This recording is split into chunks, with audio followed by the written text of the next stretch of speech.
Hello everyone, કેમ છો? અમારી યુટ્યુબ ચેનલમાં તમારું સ્વાગત છે. તો આજે હું તમારી સાથે એકદમ સરસ નવી ટ્રીક અને નવો નુસ્ખો શેર કરવાની છું.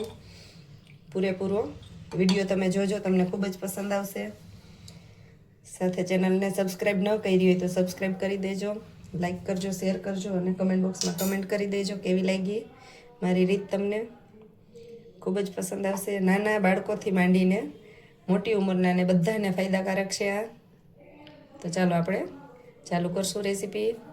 એની પહેલાં હજી સુધી મિત્રો ચેનલને સબસ્ક્રાઈબ ન કરી હોય તો સબસ્ક્રાઈબ કરી દો, સાથે લાઈક કરો, શેર કરો અને કમેન્ટ બોક્સમાં કમેન્ટ કરો. એકદમ ફાયદાકારક છે અને ખૂબ જ ઉપયોગી છે જીવનમાં. તો ચાલો આપણે જોઈ લઈશું રેસીપી. જો આ રીતે આપણે દિવાળીનું મોટું કોળિયું છે ને એ લઈ લીધું છે. જો તો આને ફેંકી દેતા હોય ને એની પહેલાં તમે એક વખત આ પૂરો વિડીયો જોઈ લેજો. ખૂબ જ કામની ટિપ્સ છે, તમને બધાને ચોક્કસ પસંદ આવશે. નાના બાળકોથી માંડીને મોટી ઉંમરનાને પણ ઘણો ફાયદાકારક છે. એકદમ સરસ નુસ્ખો છે, તમને ચોક્કસ ગમશે.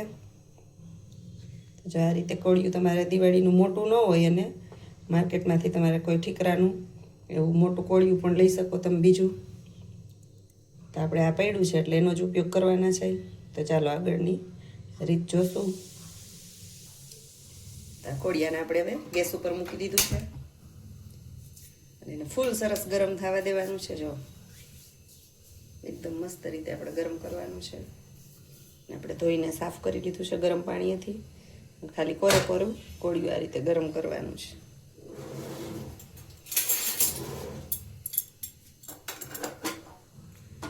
થોડુંક આમ ફેરવશું એટલે વાર ઓછી લાગે, બાકી તો સીધે સીધું ગરમ થઈ જ જાય, એની કંઈ જરૂર નથી.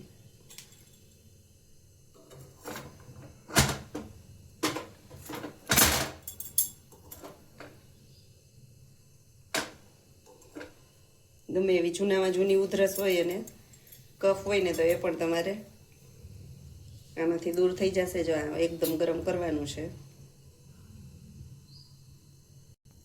આ ગરમ થઈ જાય ને ત્યાં સુધી આપણે બીજી રીત જોઈ લઈશું.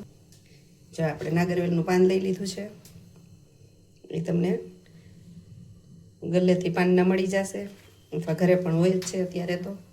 તો એક પાન લીધું છે આપણે, આનાથી પણ ઘણો ફાયદો થશે. જો એકદમ સરસ ગરમ થઈ ગયું છે તો હવે આપણે નાગરવેલનું પાન છે ને એમાં રાખી દેવાનું છે. તો થોડીક વાર માટે આ પાનને આપણે શેકાવા દેવાનું છે. જો આ 4 નંગ મરીના છે, 1 લવિંગ છે અને 1 નાની ચમચી હળદર એડ કરી છે. હવે આપણે એડ કરવાનું છે દૂધ. ગેસ બંધ કરી દઈશું અને દૂધ એડ કરવાનું છે.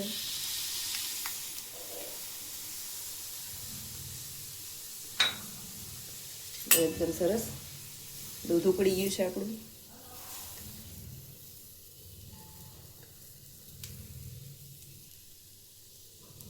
જો દૂધ બધી બાજુથી સરસ ઉફાણો આવે ને એવું સરસ ઉકળી ગયું છે અને હળદર પણ શેકાઈ ગઈ છે. અને આવા આપણે ગરમ જ પીવાનું છે. આનાથી તમારે ગમે એવો જૂનામાં જૂનો કફ હશે ને અને ગમે એવી જૂની ઉધરસ હશે ને તો એ પણ મટી જશે. જો પહેલાં કાંઈ હોસ્પિટલે જતા નહીં ને આવા નુસ્ખા જ કરતા, તો આ નુસ્ખો એકદમ સરસ કામ આવતો અને અમે વારંવાર અપનાવતા. તમે પણ ટ્રાય કરજો. અને જો અમારી ટ્રીક તમને પસંદ આવી હોય તો ચેનલને લાઈક કરજો, શેર કરજો અને સબસ્ક્રાઈબ કરજો. સાથે કમેન્ટ બોક્સમાં કમેન્ટ કરજો અને કોને કોને આ રીતે ઠીકરાવાળું દૂધ પીધું છે ને એ પણ કમેન્ટમાં લખજો. કયા ગામથી બોલો છો એ પણ લખજો, જોવો છો મારા વિડીયા. તો જાને એકદમ જ્યાં સુધી ગરમ હોય ને ઉકળતું હોય ને ત્યાં સુધી આપણે રહેવા દેવાનું, પછી નીચે ઉતારી લઈશું. ગેસ તો બંધ જ કરી દીધો છે. જો એકદમ સરસ રીતે ઉફાણા આવી જાય. જો તો આને આપણે ગાળી લઈશું.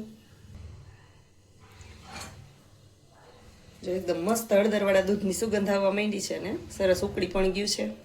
તો ચાલો આપણે ઉતારીને ગાળશું. જો આ રીતે આપણે ગાળી લઈશું.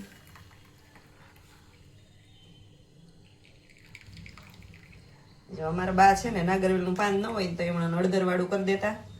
અને નાગરવેલનું તો એ મેં પણ નવું શીખ્યું છે અને એનાથી ઘણો ફાયદો થાય છે, એટલે મેં નાગરવેલની તમારી સાથે પણ ટ્રીક શેર કરી.